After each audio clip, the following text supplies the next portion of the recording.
जय Hind. Welcome to Dakshai classroom. मैं मनीष सेवटा। बच्चों, आज हम करंट एक्सिटी के प्रीवियस ईयर के सवाल करेंगे।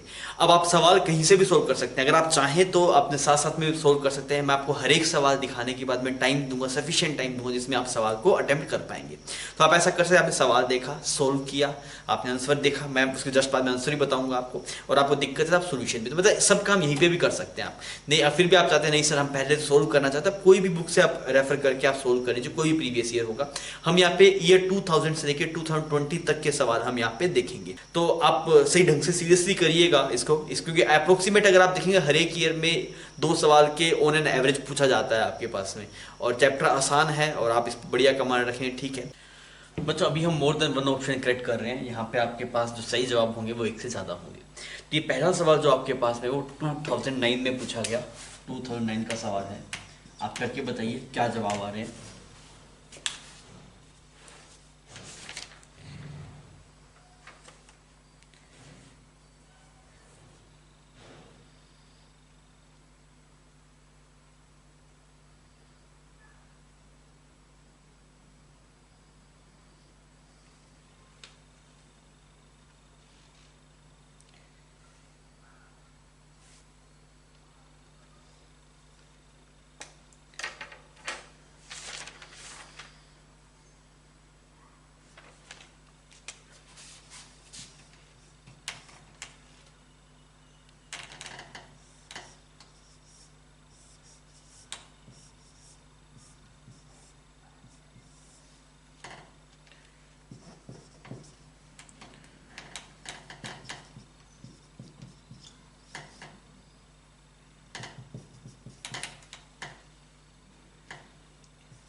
हुआ बच्चों, इसमें जो दो ऑप्शन करेक्ट होंगे आपके पास, that is option A and option D. सही है तो बहुत बढ़िया है, नहीं तो आइए थोड़ा देखते हैं कैसे होगा। सवाल में आपको बोल दिया कि द करंट थ्रू बैटरी कितना, सबसे पहले तो वो पूछ लिया करंट थ्रू बैटरी कैसे निकालेंगे बच्चों अपने।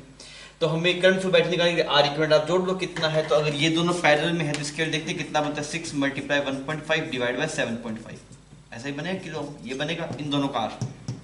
इसको सॉल्व करेंगे तो दैट इज 6/5 किलो ओम। ठीक, इसको इसमें जोड़ देंगे, टोटल कितना बन जाएगा, तो यहाँ बन जाए 16/5 किलो ओम। ये टोटल बन गया आर इक्विवेलेंट। तो अगर आप करंट देखेंगे तो करंट की वैल्यू कितनी है, 24 डिवाइड बाय 16 और यहाँ पे 5, तो 4 से काट दिया ना,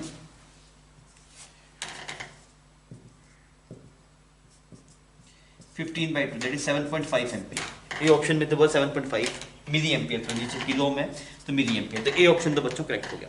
फिर बोला गया पोटेंशियल डिफरेंस अक्रॉस आर, इसके अक्रॉस पोटेंशियल डिफरेंस कितना होगा वो ये पूछ रहा है। तब आप देखते हैं करंट इतना आ गया आपके पास, तो अगर आप देखेंगे इसके अक्रॉस ड्रॉप कितना आएगा, इसके across drop that will be 2000, और करंट कितना है आपके पास, दैट इज 7.5 मिली एम्पियर, तो मिली के लिए 1000 आ गया। ये यहाँ पे उड़ गया आपके पास में, तो यहाँ पे आ गया ये 15 वोल्ट। तो 15 वोल्ट का पोटेंशियल डिफरेंस यहाँ पे आएगा, तो यहाँ पे कितना आएगा, इन दोनों के अक्रॉस पोटेंशियल डिफरेंस मिला के 24 होना चाहिए। तो यहाँ पे बच्चों अगर 15 आ गया आपके पास में, तो यहाँ पे 9 वोल्ट आएगा आपके पास, 9 वोल्ट। ठीक, तो 9 वोल्ट आपको बोला गया, पर 9 वोल्ट तो नहीं लिखा हुआ, उसमें 18 वोल्ट लिखा हुआ, इस वजह से गलत हो गया। Ratio power dissipated in R1 and R2, कितनी कितनी पावर डिसिपेट होगी देखिए। तो मुझे पोटेंशियल डिफरेंस पता है तो वो फॉर्मूला लगा देता हूं, तो करंट डिवाइड करना पड़ेगा। मैंने लिखा यहाँ पे आएगा v²/R1, R1 की वैल्यू कितनी है आपके पास, R1 लिख दिया, और वहां पे आएगा, यहाँ पे v² की वैल्यू होगी 15² ना, तो आपने लिख दिया 15 मल्टीप्लाई 15, यहाँ पे आएगा 9 वोल्ट, 9 मल्टीप्लाई 9, और यहाँ पे R1 की वैल्यू कितनी है 2 किलो ओम, और यहाँ पे आ गया 6 किलो ओम। रेशियो देख लेते थोड़ा कितना आ रहा है, यहाँ पे 3 आ गया आपके पास, और यहाँ पे 5 यहाँ पे 3, तो आपके पास 25/3 आ रहा है, 25/3 आ रहा है। पर उसने बोला नहीं आपके पास यार, रेशियो उसने अलग बोला दैट इज 3, तो वो सही नहीं हुआ। फिर डी ऑप्शन में क्या बोला, if R1 and R2 interchange, इसको आप यहाँ लगा दीजिए, इसको आप यहाँ लगा दीजिए। तो क्या बोला था, power dissipated in RL will decrease by factor 9, तो देखना पड़ेगा करके। अभी आपने पावर देख ली, यहाँ पावर कितना आ रहा है, पावर अक्रॉस RL कितना आ रहा है, तो देख रहे हैं v²/R होता है। तो पोटेंशियल डिफरेंस कितना दिखाई दे रहा है, 9, तो ये बन गया 81 डिवाइड बाय R की वैल्यू कितनी है 1.5, से ऊपर से 10 चला गया, 5 से डिवाइड कर दीजिए तो 5, 162, तो ये बन गया पावर, तो ये कट रहा है 3 से, पावर एट आर है जो आ रहा है दैट इज 54 वोल्ट आ गया आपके पास में। अब अगर आपने इसको इंटरचेंज कर नया सर्किट कैसा बनेगा फिर आपके पास, इन दोनों को इंटरचेंज करना है बच्चों। तो यहाँ पे ऊपर चला जाएगा 6 किलो ओम और यहाँ पे ऐसे बन जाएगा 2 किलो ओम और इसके पैरेलल में एक resistance circuit that is 1.5 kilo ohm. अब देखते हैं इसके अक्रॉस पावर कितना आएगा। तो पहले अगेन आर इक्विवेलेंट निकाला, ये कितना है 24 वोल्ट है बच्चों, ठीक है। अब इनको पहले इन दोनों को सोल्व किया तो कितना है 2 मल्टीप्लाई 1.5 डिवाइड बाय 3.5, इसने इसको उड़ा दिया, this is become 6/7, 6/7 plus 6 that is 48/7। तो ये तो आ गया आर इक्विवेलेंट आपके पास में। और अगर आप करंट निकालने जाएंगे तो करंट कितना आ जाएगा आपके पास, करंट आ जाएगा 24 डिवाइड बाय 48/7, तो ये बन गया 7/2 एम्पियर, सही, ठीक, 7/2 एम्पियर ये करंट आ गया।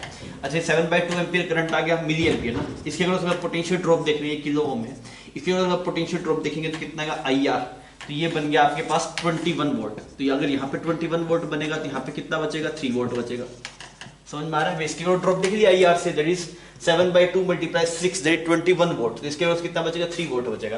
अब पावर देखिए लोड के अक्रॉस कितनी आ रही है, that is V square by R, V square bye 1.5 कितना आ गया आपके पास 6 वोल्ट आ रही है आपके पास। तो ये 9 टाइम्स कम होगी ना आपके पास में, यहाँ पे 54 है वहाँ पे 6 है, तो अगर डिवाइड बाय 9 करेंगे तब जाके वो रिजल्ट आएगा। तो ए और डी बच्चों दो ऑप्शन आपके पास यहाँ पे करेक्ट हो गया। तो सवाल में कुछ नहीं था, सर्किट सोल्विंग था बेसिक और थोड़ा सा कैलकुलेटिव था। तो कैलकुलेशन के लिए हमेशा तैयार रहना ही चाहिए आपको, मतलब कोई आप जेई की तैयारी कर रहे हैं कैलकुलेशन के लिए आपको मतलब डरना नहीं है। और बेसिक कंसेप्ट था सर्किट सोल्विंग का, वो आई होप आप आसानी से कर पाए होंगे, उसमें दिक्कत नहीं हुई होगी। कुछ मिस्टेक हुई होगी, सीधी मिस्टेक आपने की होगी, एक बार देख लीजिए।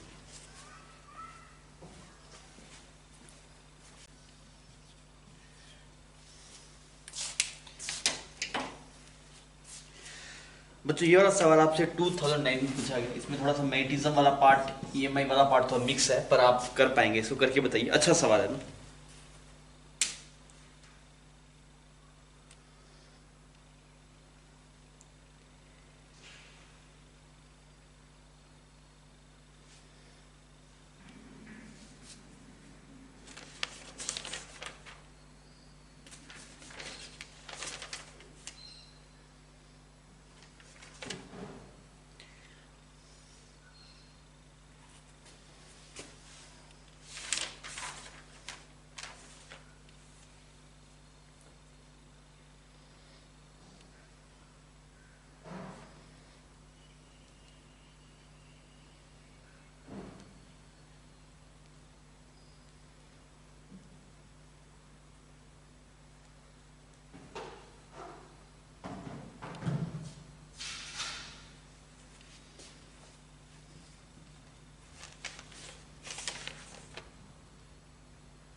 हाँ भी हुआ बच्चों, इसमें आपके पास में दो ऑप्शन मैच करें, that is option B and option D, option B and option D. अगर हो गया तो बहुत बढ़िया, स्क्रीन पॉज करना, स्क्रीन पॉज कर लीजिए, टाइम चाहिए तो। मैं सोल्व करने जा रहा हूँ। देखिए सवाल में क्या बोला गया, दो सोलेनोइड हैं ऐसे, हमने दो सोलेनोइड मान लिया ऐसे, ठीक है। एक सोलेनोइड ये वाला है आपके पास, सेम ऐसे आइडेंटिकल सोलेनोइड है कि यहाँ पे रख दिया कुछ, ठीक है। अब इसके ऊपर आपने दो रिंग रखी है ना, यहाँ पे दो मेटेलिक रिंग रखी है, इसके ऊपर ऐसे दो मेटेलिक रिंग रख दिया आपने, एक रिंग ये और एक रिंग ऐसे कुछ यहाँ पे रख देते हैं। अब दोनों में सडन करंट फ्लो करवाया, सडन करंट फ्लो करवाया तो क्या होगा, इस वाले जो रिंग से नेट आपके फ्लक्स चेंज होगा।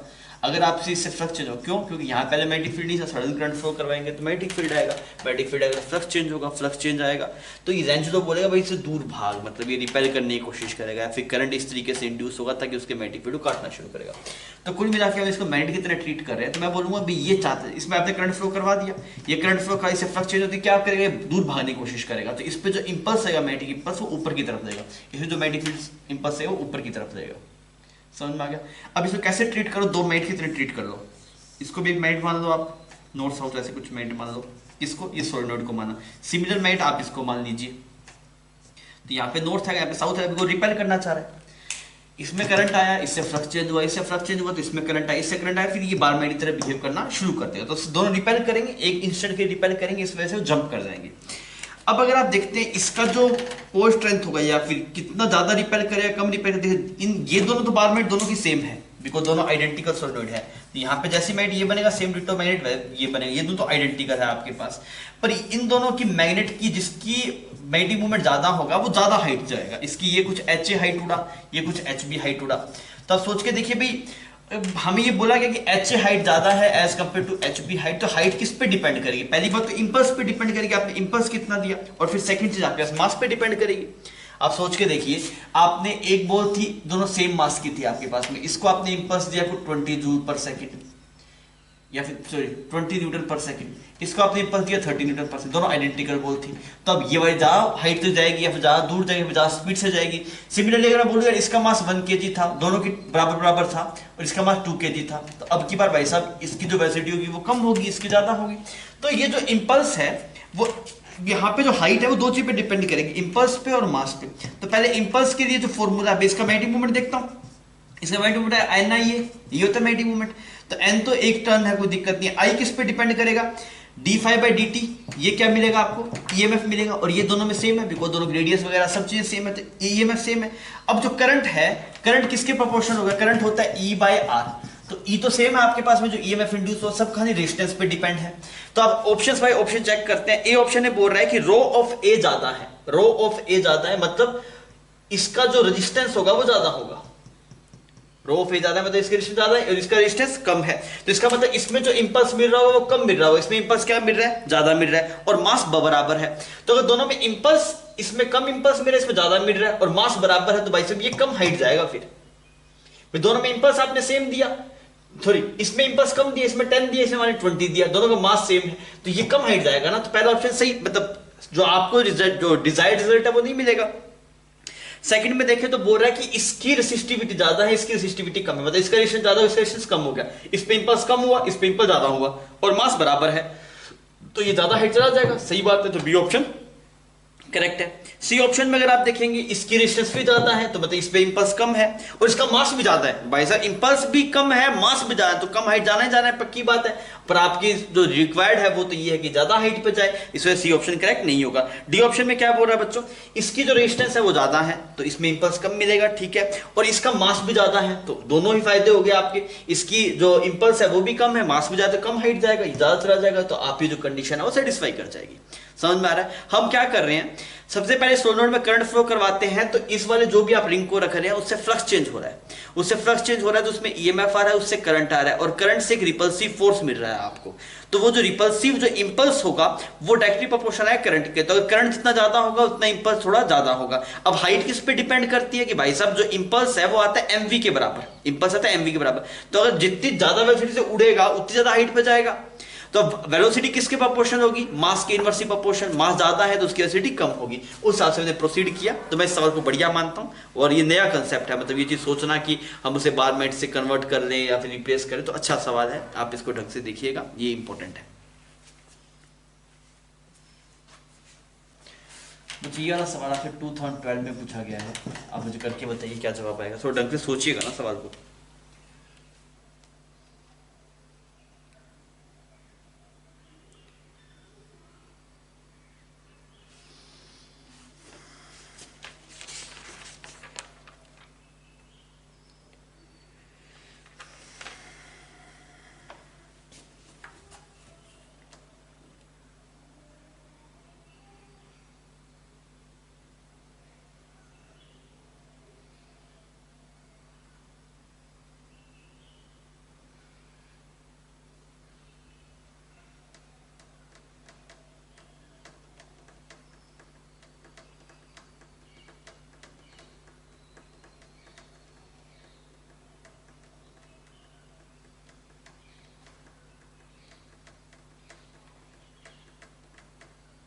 हाँ भी हुआ,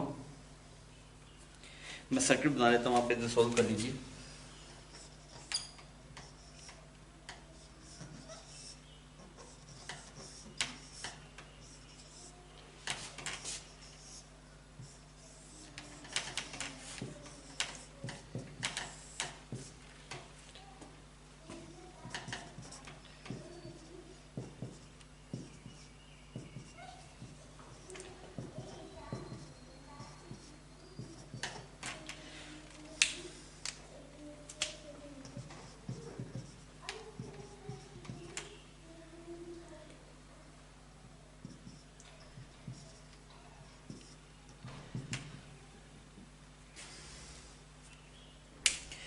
बच्चों इसमें चारों ऑप्शन करेक्ट हो जाएंगे। देखिए कैसे करना है सवाल को। सबसे पहले तो आप ये देखिए कि यहाँ पे ये 4 ओम है ना आपके पास, दिस इज 4 ओम, 2 और 4 इस तरीके से।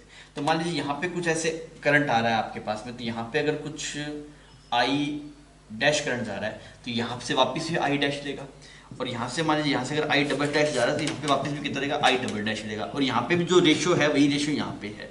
तो सिमेट्रिक चीज है, तो इसका मतलब इन दोनों से कोई करंट नहीं जाएगा, बिकॉज ये रेजिस्टेंस भी तो आपके पास में सेम रेशियो में है। जिस रेशियो में यहाँ पे करंट गया था आगे फ्लो करता रहेगा, बिकॉज ये रेजिस्टेंस भी सेम ही रेशियो में है। तो सिमेट्रिसिटी है आपके पास में।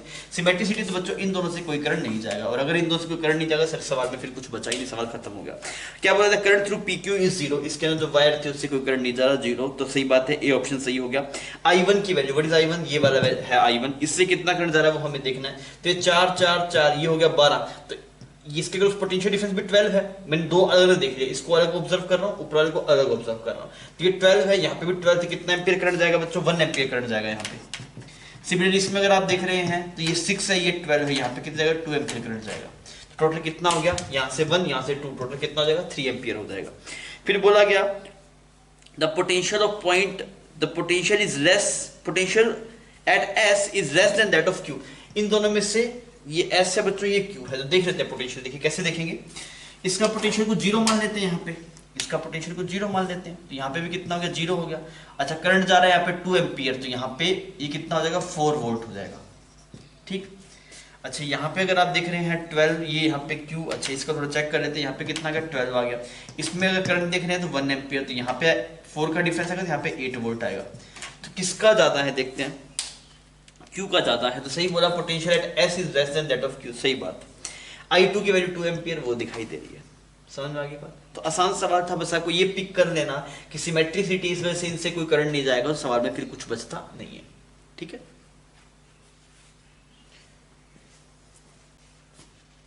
बच्चों यह सवाल फिर 2014 में पूछा गया है, और सवाल सिंपल है, बस जो बोल रहा है वो आप साइड से पढ़ लीजिएगा ना, करके बताइए क्या जवाब आ रहा है।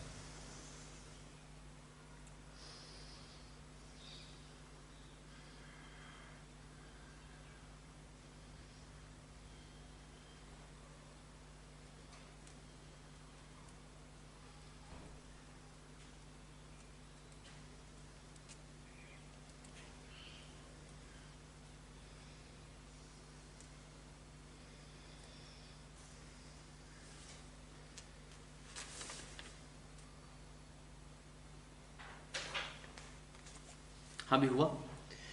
तो इसमें दो ऑप्शन करेक्ट है आपके पास, that is option B and option D, option B and option D. देखिए सवाल में क्या बोला गया, heater of an electric kettle is made up of a wire of length L and diameter D. यहाँ पे ऐसे एक वायर बना लिया, इसकी जो लेंथ है आपके पास में वो लेंथ है आपके पास में एल, और जिसका डायमीटर है वो कितना है आपके पास डी है। तो इसकी रेजिस्टेंस कितना हो गया, that is rho L by A को लिख दिया, पाई डी स्क्वायर बाई 4 ऐसे मान लिया ना। तो ये इसकी रेजिस्टेंस कुछ मान लीजिए बच्चों आर नोट होगी, ठीक है। अब ये क्या करता है, ये 4 मिनट के अंदर 0.5 kg का टेम्परेचर 40 केल्विन रेज कर देता है, ठीक। कितने मिनट में, 4 मिनट में कितने का, 0.5 kg का टेम्परेचर कितने से रेज करता है, 40 डिग्री सेल्सियस। 40 केल्विन बोल दो, डिग्री बोल दो, डिफरेंस बता रहा है ना, एक ही बात है, 40 डिग्री से रेज कर देता है, ठीक है। अब क्या, हीटर एक नया हीटर लेके आया भाई साहब, उसमें जो वायर है उसमें 2 वायर्स है, और हर एक की जो लेंथ है वो L है, हर एक वायर की जो लेंथ है आपके पास वो कितनी है, L है, पर जो डायमीटर है वो कितना है, 2D है। तो इसकी रेजिस्टेंस अगर आप देखें that is rho L, area कितना हो जाएगा आपके पास में, that is pi D square की जगह कितना है, 4d स्क्वायर डिवाइड बाई 4। तो अगर आप इसको R नोट बोल रहे थे तो ये हो गया R नोट बाई 4, इसकी रेजिस्टेंस R नोट बाई 4 होगी।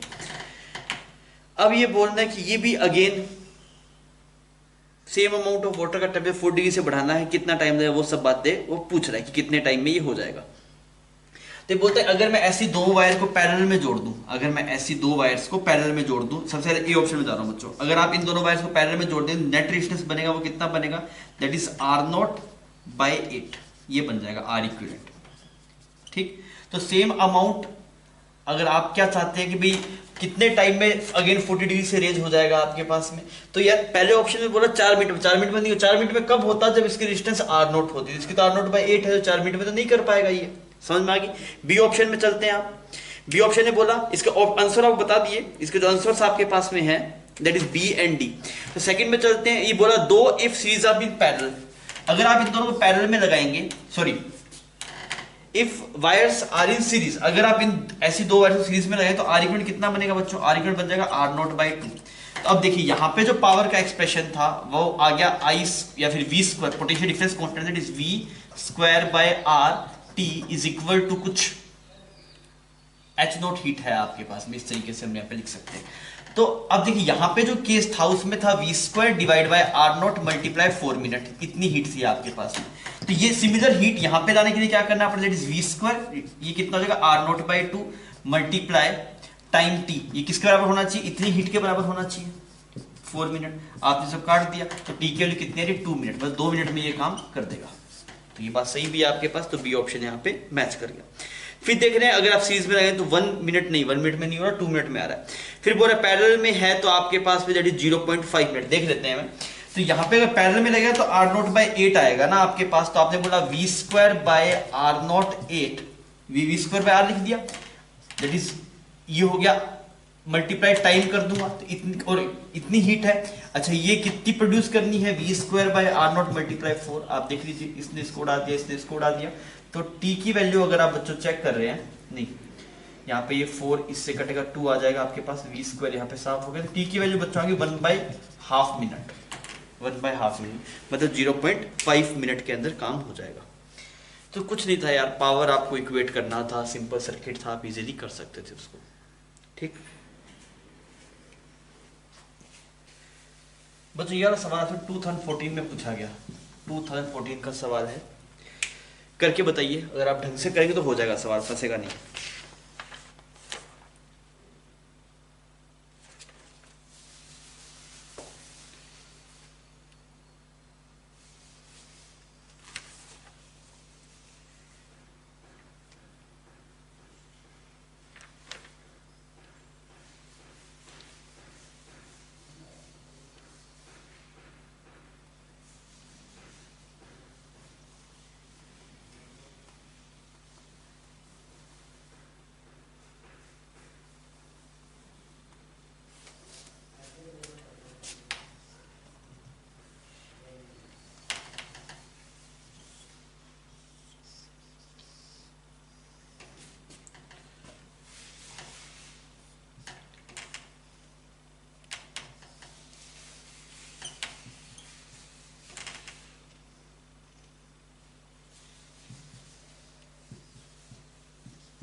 हाँ भी हुआ बच्चों।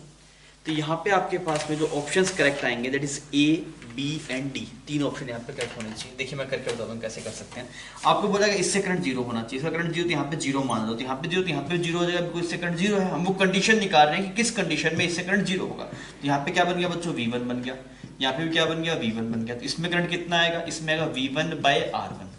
सिमिलरली यहाँ पे अगर आप देखेंगे तो ये 0 है, ये 0 है, यहाँ पे कितना बन गया बच्चों, V2 बन गया, यहाँ पे 0 बन गया, इससे कितना है, दैट इज V2/R2।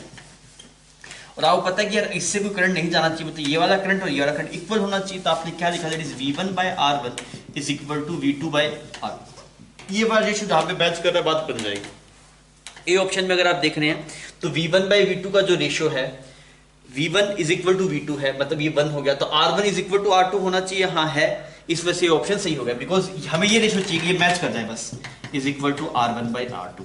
तो पहले ऑप्शन बोला V1 और V2 दोनों बराबर है तो 1 हो गया, तो R1 R2 बराबर होने चाहिए, सवाल बोल दिया हाँ है। R3 का फर्क ही नहीं पड़ता, हमें कोई दिक्कत नहीं है।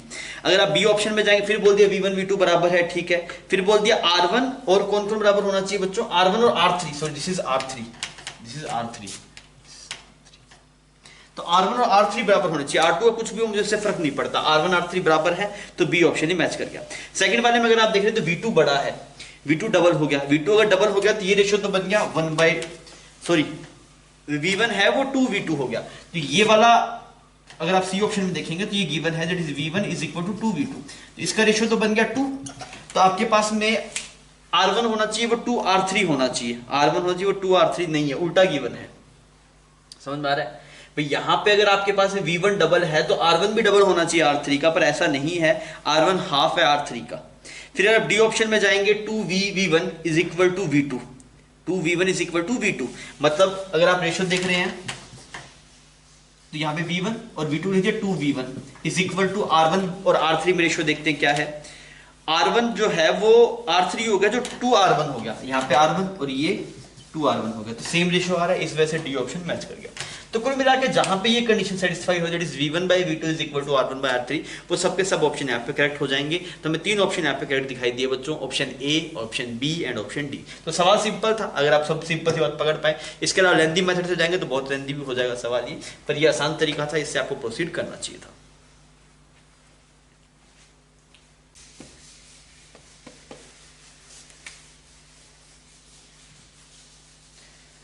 बच्चों ये वाला सवाल आपसे 2015 में पूछा गया है, और करके बताइए क्या जवाब आएगा।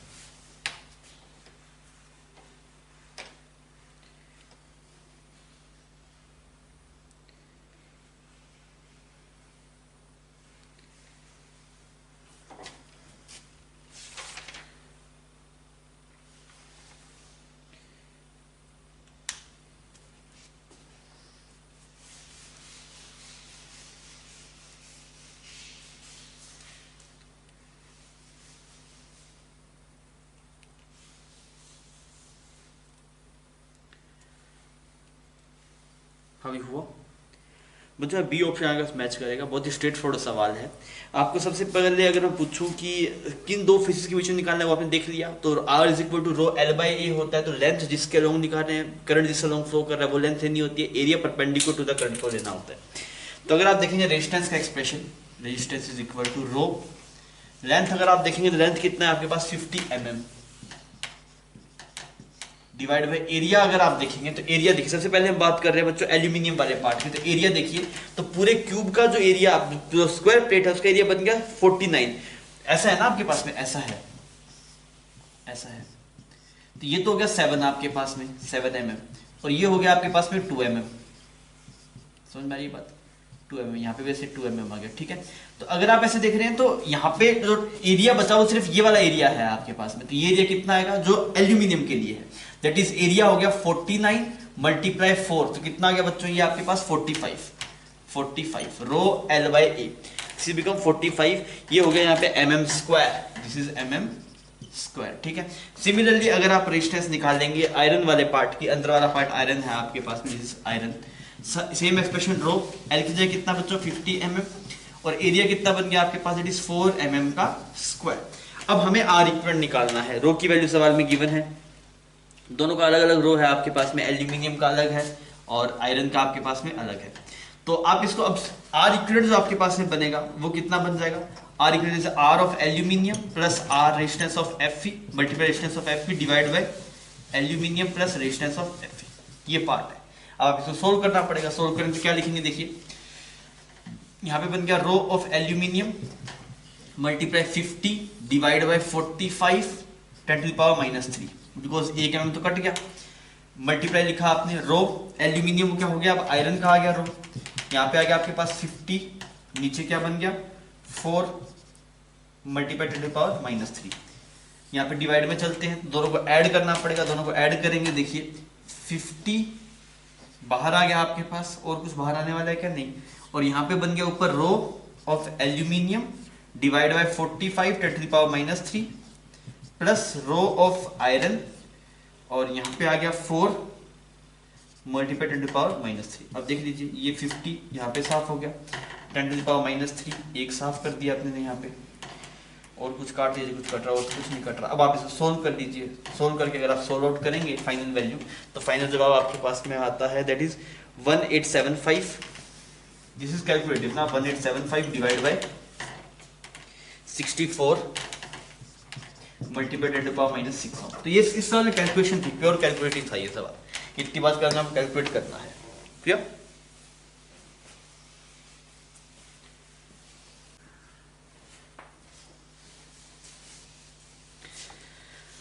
बच्चों हम एसएसएल रीजन का सवाल कर रहे हैं, ये 2008 में पूछा गया आपके पास में, आप देखिए करके कि बात मतलब हो रहा है कि नहीं हो रहा है, करके बताइए मुझे।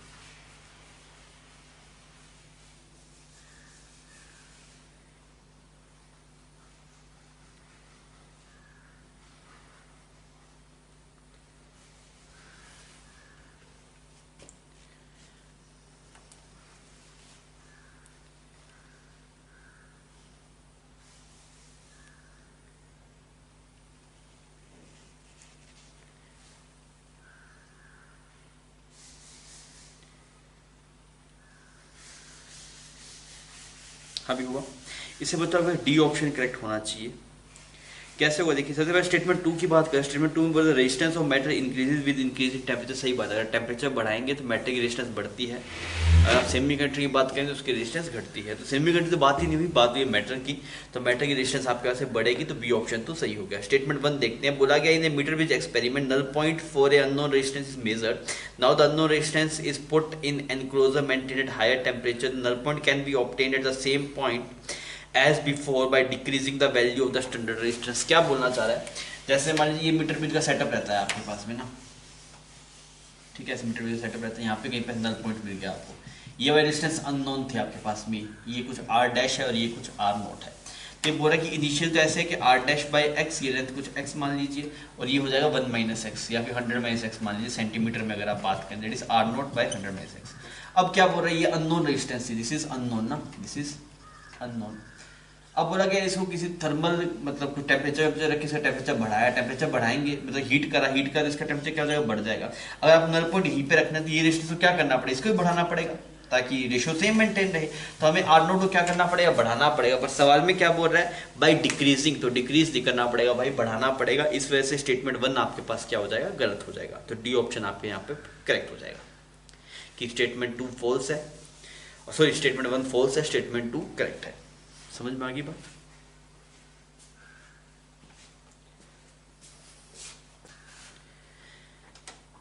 बच्चों अभी हम इंटीजर आंसर टाइप के सवाल कर रहे हैं। सबसे पहला सवाल आपके पास ये वाला, ये 2010 में पूछा गया था आपसे, करके बताइए क्या जवाब आएगा। ढंग से करेंगे तो हो जाएगा सवाल ना, करके बताइए।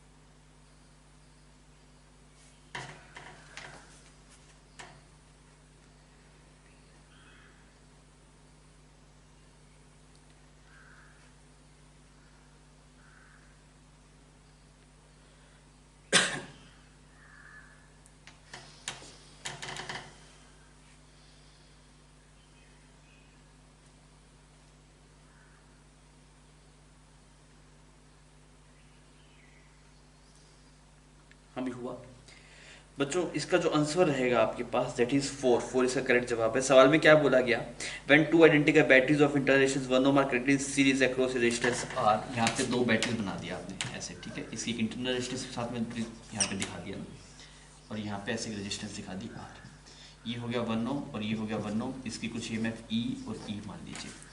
अब इसने क्या बोला कि अभी जो हीट प्रोड्यूस हो रहा है R1 से, जो पावर लॉस जो है वो है J1, पावर लॉस कितना है यहाँ पे J1। फिर इसने बोला if the same batteries are connected in parallel अक्रॉस R then the rate is J2। अगर हम इस बैटरीज को ऐसे लगाएं, यहाँ पे ऐसे बोल रहे हैं पैरेलल में लगाएंगे कैसे लगेगी, तो पैरेलल में कुछ ना बोले मतलब सेम पोलैरिटी में लगाना होता है ना। ये यहाँ पे R हो गया, ये E हो गया, ये E हो गया, ये भी 1 ओम हो गया और ये भी 1 ओम हो गया। अब जो इससे हीट लॉस आ रहा है वो कितना आ रहा है J2, और J1 J2 कुछ रेशियो गिवन है कि J1 इज इक्वल 2.225 J2 ऐसे करेंगे। तो पहले वैल्यू निकालता हूँ। तो अगर आप देखेंगे इस वाले सर्किट में जो करंट आपके पास में आ रहा है, इसमें करंट से सॉल्व कर लें, इसमें करंट निकाल लें, तो करंट आपके पास में आ रहा है 2E divide by 2 plus R, ये आ गया। तो ये कितना जाएगा I स्क्वायर R, तो I स्क्वायर कितना बन जाएगा 4E square I square R, क्योंकि जो पावर लॉस बोला है वो सिर्फ इस एक्सटर्नल रेजिस्टेंस से बात की है। समझ में आ गई बच्चों, कोई दिक्कत नहीं है, ठीक है। अगर आप इसमें कंपेयर करेंगे, आप इसमें कैसे करें, तो इसके अंदर आप या तो नोडल लगा के देख लीजिए, आप नोडल लगा के समझ में आ जाए करंट कितना आ रहा है, ये पोटेंशियल डिफरेंस निकाल नोडल लगा कैसे करते हैं। देखिए इसका नाम हम यहाँ पे कुछ जीरो पोटेंशियल मान लेता हूँ, मैं यहाँ पे कुछ जीरो मान लेता हूँ और यहाँ पे कुछ x मान लेता हूँ पोटेंशियल। तो इसमें करंट कुछ I1 मान लेता हूँ, इसमें कुछ I2 और इसमें कुछ I3। तो वैल्यूज निकालूंगा तो कैसे कैसे लिखूंगा, तो I1 की वैल्यू बन गई मेरे पास that is x minus E divide by 1। Similar ditto इसमें that is x minus E divide by 1 is equal plus ऊपर वाले बन गया that is x by R is equal to 0। यहाँ से x की वैल्यू आ जाएगी। बच्चों इसको सोल्व करते हैं, सोल्व करने जाएंगे तो यहाँ पे बन गया 2x minus 2E plus x by R is equal to 0। तो यहाँ से अगर सोल्व करें तो ये बन गया आपके पास दैट इज x ब्रैकेट में बन गया 2 plus 1 by R is equal to 2e। तो यहाँ से जो x निकल के आ रहा है बच्चों वो बन गया आपके पास 2er divide by 2r plus 1, ये बन गया x। तो ये x इसके पोटेंशियल डिफरेंस है, तो इसके ये मैं मतलब इस पावर का formula v square by r लगा दूं तो v पोटेंशियल डिफरेंस ये आ गया। तो v स्क्वायर कितना बन गया 4e square r square divide by 2r plus 1 का whole square, v square by r ये आ गया आपके पास। अब सवाल में गिवन है that is j1 is equal to 225 g2। Values put कर दीजिए इसके according. 4e square r 2 plus r का होल स्क्वायर 2.25 को लिख देंगे दैट 225 बाय 100, तो ये कट गया 9 आ गया। J2 की वैल्यू पुट कर दी 4e square r divide by 2r plus 1। Clear. अब इस 4 ने इसको उड़ा दिया, e स्क्वायर r ने इसको उड़ा दिया, तो यहाँ पे अगर आप देख रहे हैं तो ये बन गया 2r plus 1 is equal to 2 plus r is equal to under root of 9 by 4, तो ये बन गया 3 बाय 2। सोल्व करते हैं तो ये बन गया 4r plus 2 is equal to 3r plus 6। तो यहां से बच्चों अगर चेक करेंगे 2r इज इक्वल टू 4, सही, this is become r, sorry r is equal to 4, तो रेजिस्टेंस की जो वैल्यू आ गई आपके पास 4 ओम आ गई। क्लियर। तो सही जवाब हो गया 4। तो सवाल सिंपल था, जो बोल रहा था वो आप स्ट्रेट फॉरवर्ड बता दीजिए, मतलब जो भी पूछ रहा है वो आप लिखते रहिए तो आपको जवाब मिल जाएगा। टफ नहीं था सवाल।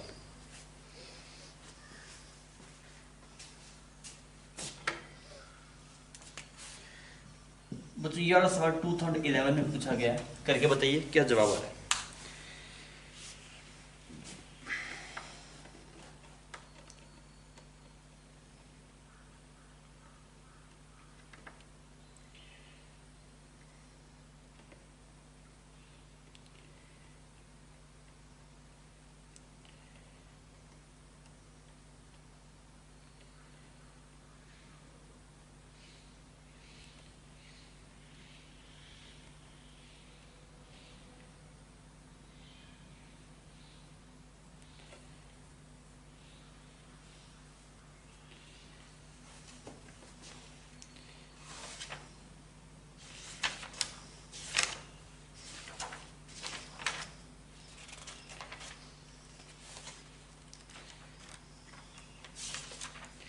अभी हो गया बच्चों।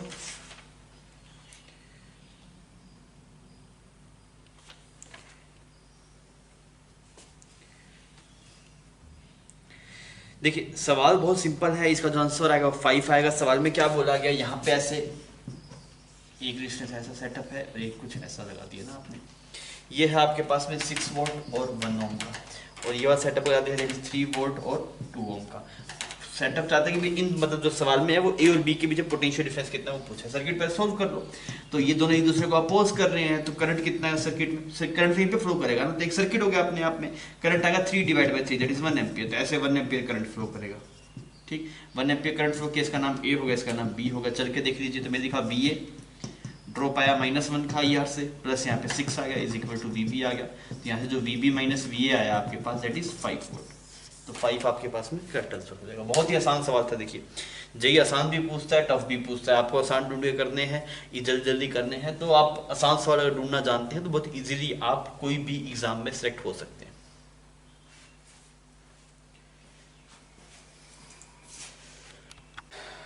बच्चों ये वाला सवाल आपसे 2015 में पूछा गया। आपको कौन से 2 ओम से करंट निकालने के लिए बोला, जो बैटरी के पास में कनेक्टेड है। देख लीजिए, वापस सुन लीजिए सवाल में। अब तो 2 ओम में कंफ्यूजन हो सकता है, बिकॉज 2 रेजिस्टेंस है आपके पास में, तो लिखा हुआ है R इज इक्वल 2 ओम। तो वहां पे डायग्राम में भी एक रेजिस्टेंस को R इज इक्वल 2 ओम लिखा हुआ है, जो बैटरी के पास में उससे करंट बताना है ना। करके बताइए कितना आएगा।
अभी हुआ, जिसका आंसर आएगा बच्चों वो आपके पास में आएगा 1 एम्पियर। कैसे करेंगे देखिए इसको, आपको ये बोला गया कि इससे करंट बताना है, इससे कितना करंट जाता है। सबसे पहले देखिए ये व्हीटस्टोन ब्रिज बन गया ना आपके पास, ये इनपुट है ये आउटपुट है, ये 1/2 ये भी 1/2, इसको हटा दीजिए। अब R इक्वल कैलकुलेट कर लीजिए यहाँ, और जिसका कॉम्बिनेशन आएगा ये हो गया 3 और ये हो गया 6, तो अगर दोनों पैरेलल में है आपके पास तो ऊपर बन गया 18 और नीचे बन गया 9, तो ये टोटल 2 ओम बन गया ये पूरा सेटअप जो मैं राउंड कर रखा है। तो अगर आप इसके पूरे को हटा के यहाँ पे 2 ओम मेंशन कर दें तो कोई दिक्कत नहीं है, ठीक है, ये 2 ओम हो गया।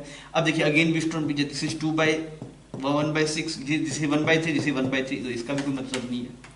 अब आप टोटलेशन देख लीजिए, तो ये आ गया आपके पास 6 और ये आ गया 18, तो अगर आप देखेंगे 18 6 और नीचे आएगा आपके पास में 18 + 6, दिस इज बिकम 24, 9/2 ऐसा आ गया आपके पास। अच्छा बैटरी का वोल्टेज कितना है, 6.5 है, तो ये बन गया 4.5, ये 4.5 और ये 2, टोटल 6.5, बैटरी में 6.5, तो कितना करंट आ जाएगा, 1 एम्पियर का करंट आ जाएगा। सिंपल सर्किट सॉल्विंग था, इंटीजर टाइप सवाल था, बहुत ही आसान था, ठीक।